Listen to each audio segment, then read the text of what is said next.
Welcome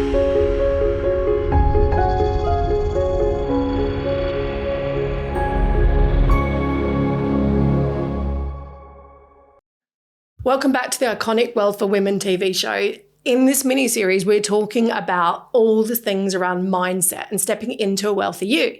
In this segment, we're going to be talking about a little bit more around our own stories. So we've shared, obviously, how wealth is impacted by mindset, wealth's impacted by the things that we experience, so whether that's limiting beliefs, whether it's procrastination, whether it's imposter syndrome, all the things that we go through as women that hold us back from creating what we really want to create.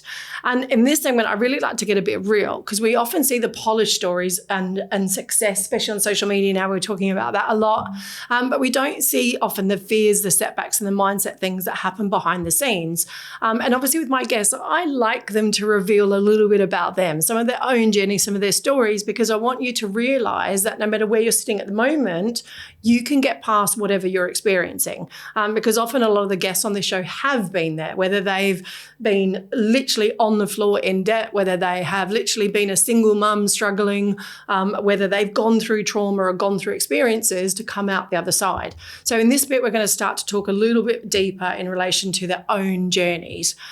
So would you like to click off this one in relation to it, Rachel? Because tell me about how you got, like, obviously you're a business coach now, you work a lot with high ticket sales, helping people grow their business and experience it, and obviously developing long-term wealth. I know you've got a quite an interesting portfolio behind the scenes. So kind of what kicked off your journey, what kicked off your experiences to get you doing what you're doing now? How long have we got? Now, we had trouble with the girl the other day with rapid fire round, so... Try and keep it short. I mean, it's definitely, I know we said about not everything's an overnight success. I think we can all agree that that's not the case. So, I think if I really take it back to childhood, and I'm not going to take you through my whole life story, don't worry. My mum was a teacher, but she took time off to look after my sister and I. Mm-hmm. So I had a very classic, grew up in the 90s, so I had a very classic, mum was the stay-at-home mum, but my dad was in corporate and then was an entrepreneur. So from an early age, I had that, I had a very comfortable background. I didn't hear the kind of stories of money doesn't grow on trees or any kind of limiting beliefs. Mm-hmm. But what I really saw was that my dad worked really hard and it took my dad away. Yep. So that was something that I think from a mindset perspective of how I've then moved into business, I've done a lot of work of disassociating that. And Brilliant. when you talked about how things would come easily and then you'd make them hard, I really resonate with that. I'm glad I'm not the only one.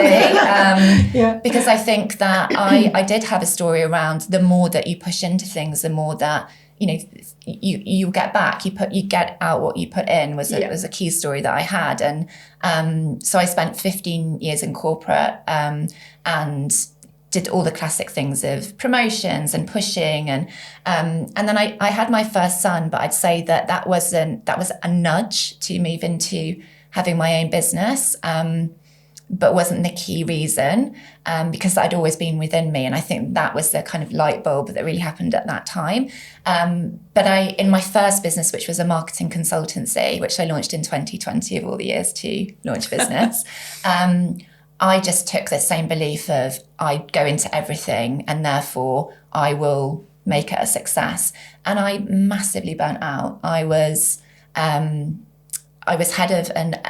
of marketing for an airline during the pandemic to launch it, which is quite a stressful job at that time. Especially in the pandemic. It's not really when everyone's flying. Not really. It's quite hard to fly when you don't know where you can go. Exactly. So, but I was working all hours, working US hours, European hours, and was making incredible money, built the business really quickly. But I got to a point where I thought, this doesn't align with my values. It's not how I want to be doing things. I'm not happy. I'm not fulfilled. And that was a real turning point for me where I just, partly because of the pandemic, I think, but also just thought, what do I want next? Mm-hmm. If money doesn't make me happy, money does bring choice, but money is not everything, then how do I want to make the money? And I asked myself a lot of the questions that we've been talking about today and had a really hard look at what I wanted next. And And that's when I really shifted into coaching, partly because of the way that I could design the business, but also because of the impact that I wanted to create then. And I'd spent a lot of years sat working with investor boards. You know, I worked for a startup for a long time, where all the investors were men. And I thought, if I actually really want to change things, I've got to do things differently here. So that's when I moved into coaching from there. But I'd say the majority of the work that I've done has been disassociating that I don't need to work hard to receive more. I've worked a lot on receivership.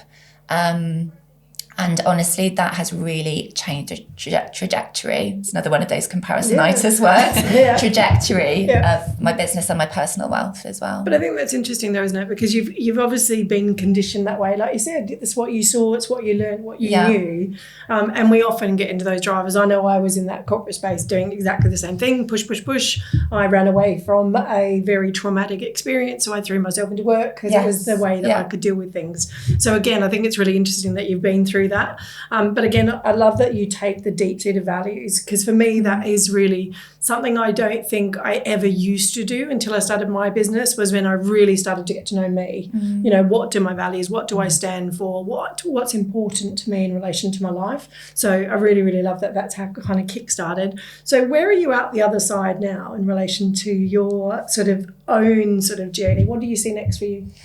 Oh, next. So I think it's having more conversations like this, because it's only, I'd say, in the last year or so that I've really owned my personal story around wealth as well. So I'm an investor outside of my business, and I have been since in my early 20s.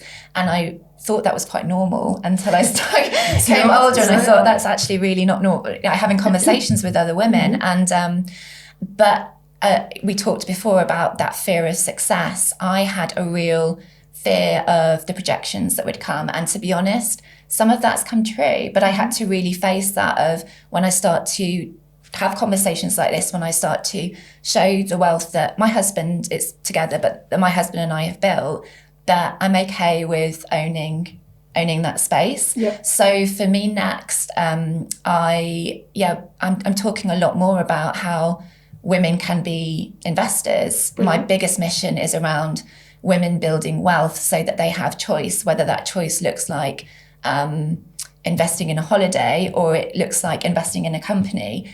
It's about having choice. And I think that a lot of women now are getting more curious about financial literacy, which is a great thing. It is, and so I want to be part of that conversation. Brilliant, and I love help that. Change it. And I'll do a shameless plug in here. If you haven't tuned into the Iconic Wealth for Women event, you must find out all the details around that, because that's what we cover at the event. That's the things that we talk about. So, and I think it's really powerful, because the more we have these types of conversations, the better we're going to be. And like our goal always is to help more women build that long-term financial independence. So I love that you're another role model stepping up and stepping out, because you've got to own your story first to be able to help someone else, don't you? Absolutely. And it's not always easy to do. It's uncomfortable talking about your success, isn't it? It is, it is. It is uncomfortable, and doing it without justification. Yeah. And I remember one of my clients, Steph, and she'll be happily, I tell this story sometimes, that when she first got started, we did something like about 56 grand, I think it was, in a few weeks when she first launched her first program. And she would never talk numbers, ever. She was like, oh no, you can't put that in there, Kylie. I don't want them to know that I've earned any money from it. And I said, but you're a role model. You're helping other people do it. And he's like, no, for a long time. And now she's like, she'll shout about the million she's done in it. Because again, she realised that by her holding herself back, she was holding other people back from actually owning their own right as well. So I think that's really, really powerful. So thank you so much.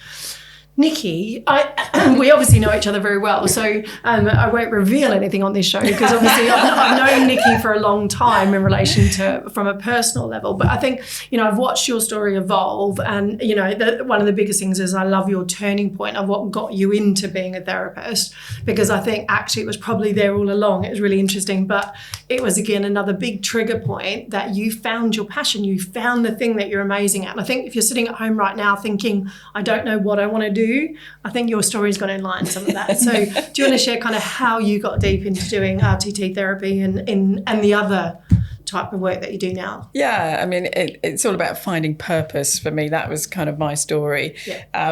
It really was, similar kind of background, 27 years in corporate IT. I had a bit longer. And just started to feel, after the birth of my children, like you, that I was feeling misaligned with what I was doing. I just felt like I've got everything to be grateful for. I've got a great husband, 2 lovely children, the white picket fence, the Labrador dog, the traditional English guy. and nearly paying off our mortgage, and just kind of thinking, why am I not feeling like I'm happy? And I couldn't just sort of muster this happiness, and I just felt like I'm here for more, but I can't even dialogue what that is. But I think that's really powerful, because I just want to stress that point, because I think there's a lot of women that sit in roles, a lot of women sit in corporate jobs, a lot of women do things because they have to do it, and they're doing it successfully. Like I was doing the same thing in sales really successfully.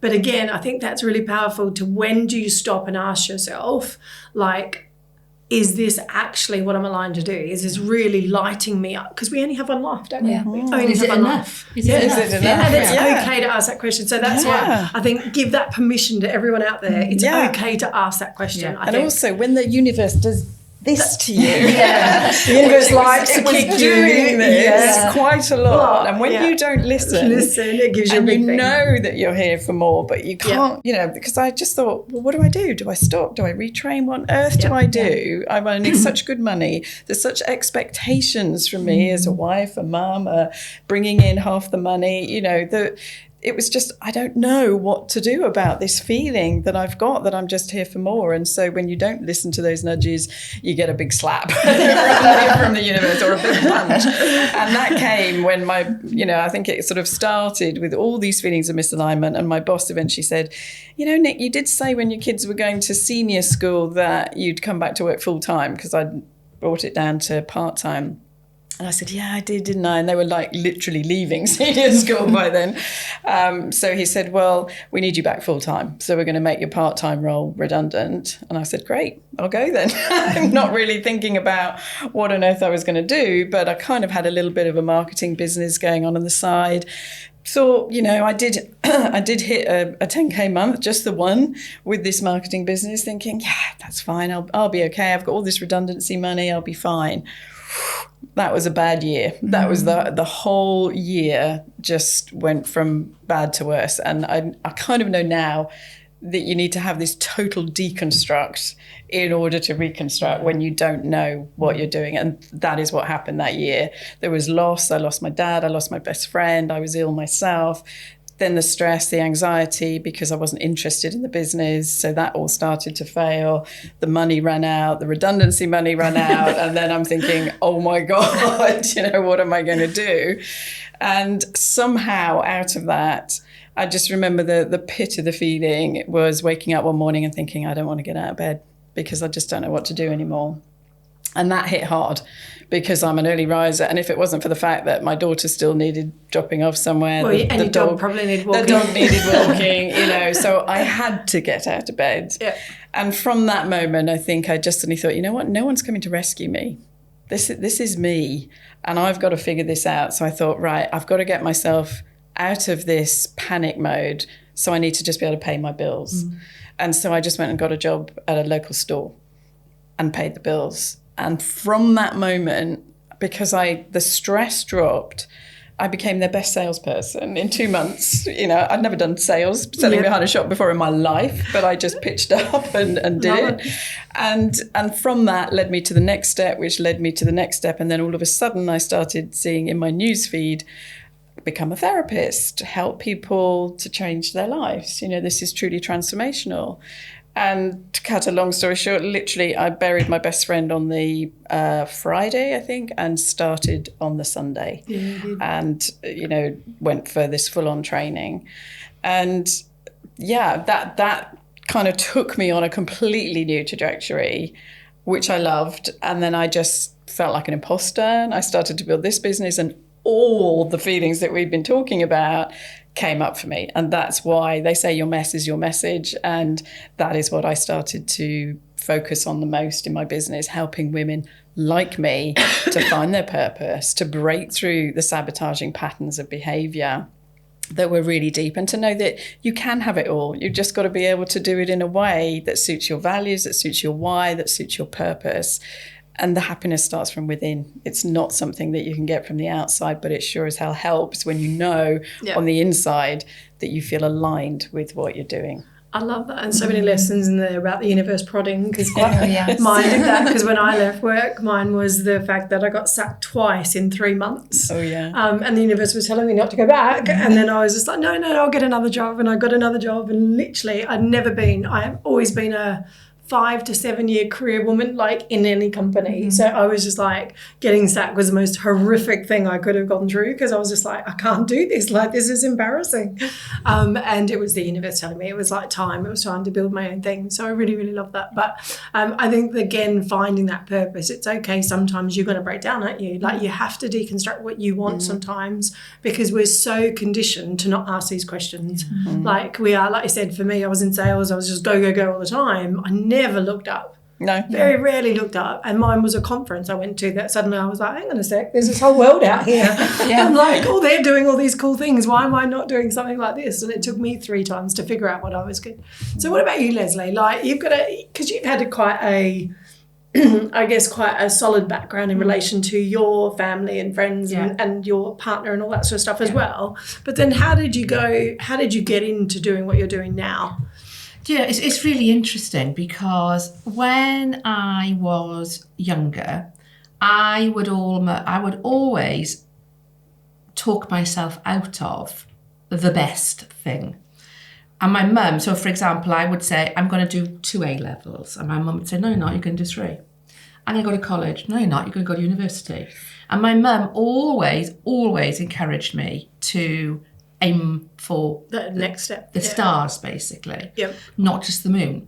And I never really thought very much about that at the time, but I went on, on a journey that, we all went on. I went to university, I got on the career ladder, and I was going to stay there. Yeah. And I think that's what very often happens. We get into literally a groove, and we stay in that groove, that, starting salary, pension, and there's a route in between, basically. But that route very often is not one we would actually choose. It just transpires.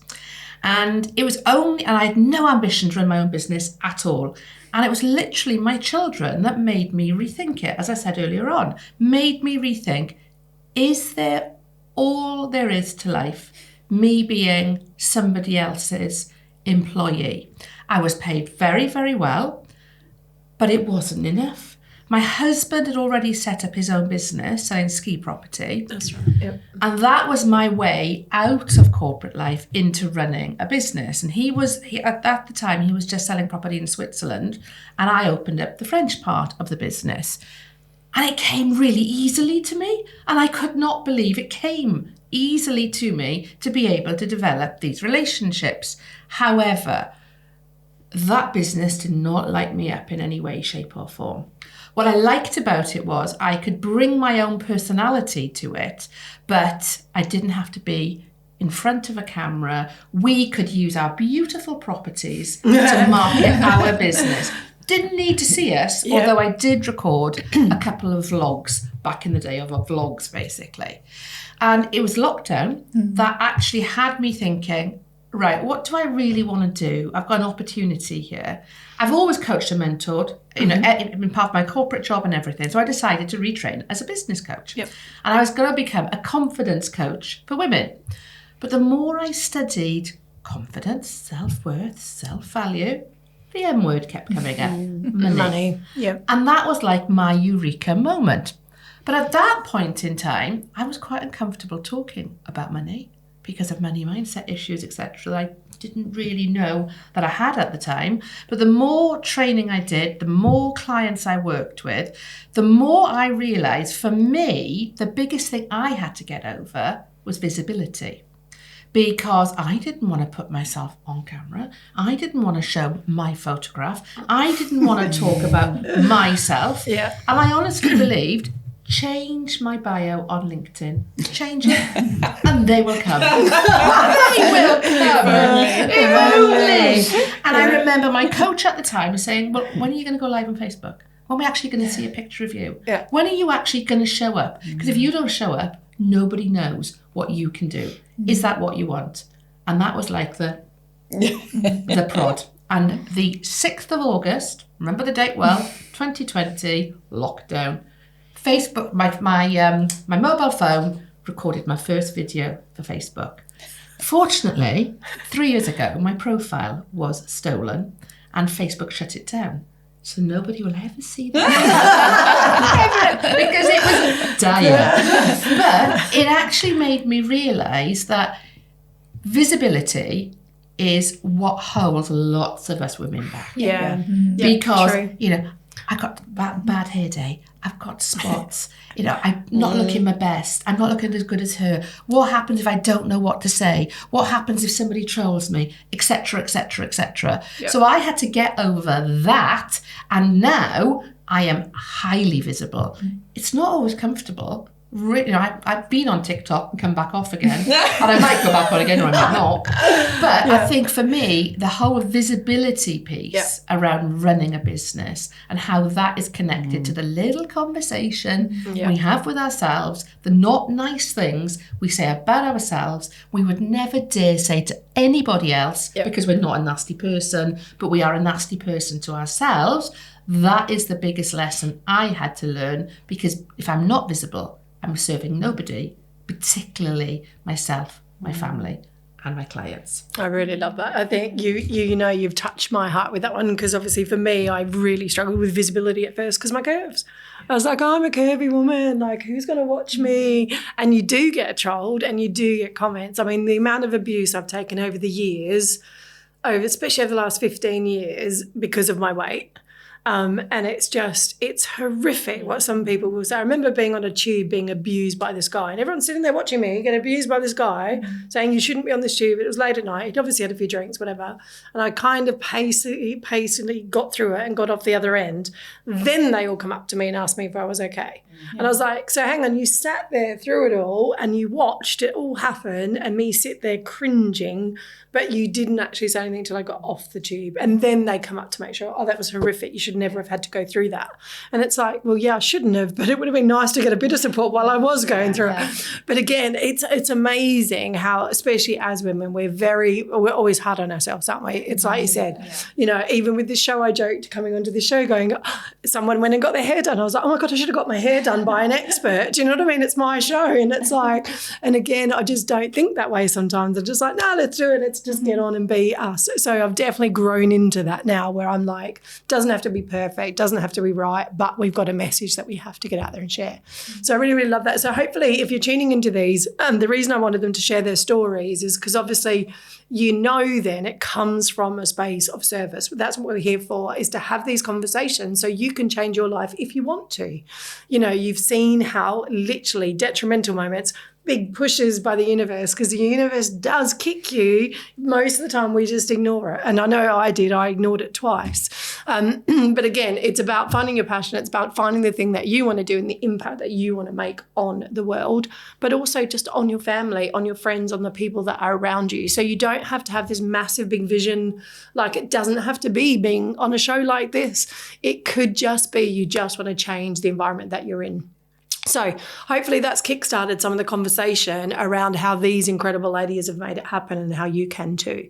In the next section, we're going to get really practical. So we're going to do a rapid fire round of some of the things that you could do to get started today if you want to change where you're at, because we want you to step into the wealthy you, whatever that wealthy you looks like for today. So we'll see you back here very shortly.